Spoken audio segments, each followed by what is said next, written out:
All right, let's talk about property because the price dip is apparently here to stay, especially if you're in Sydney and Melbourne. Brisbane's looking okay, up 17%.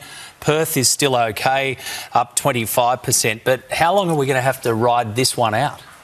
Well, look, first thing we need to note is that even with this dip, the way that property prices have been going up over the last few years, it's only taking us back a few months or maybe the start of the year. So, you know, this idea, and I like to call it home prices, not house prices, right? Because we need to be reminded that affordability is the main crisis here.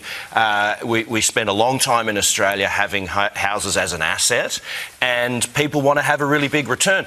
Houses are things that people need to put over their heads. So, look, even this data that everyone is having a minor freak out about, as you say, some cities are still going up. Some cities are going to stay the same. And where it goes backwards, it's going backwards just a little bit. It's still astronomical. So we've got to keep perspective about this. Yeah, it really depends on where you sit, doesn't it, as to whether this works. And we're hearing that with auctions with one bidder in them and open houses where the only people going are the other neighbours to have a sticky bid. Exactly. It's happening in my neighbourhood too. But to your point, Ed, look, I totally get that. But if you're someone that used the government's Help to Buy scheme with a 5% deposit in the last year, your property is now worth significantly less. So that was irresponsible to prosecute a policy like that and then allow you to buy under those terms. And now you're behind. So your property, it might be a home, but it's also a financial asset. So I'm sorry, there's a lot of elements in this. And I can't see the government showing us where we're going to go. This is the story this morning, is the bank speculating.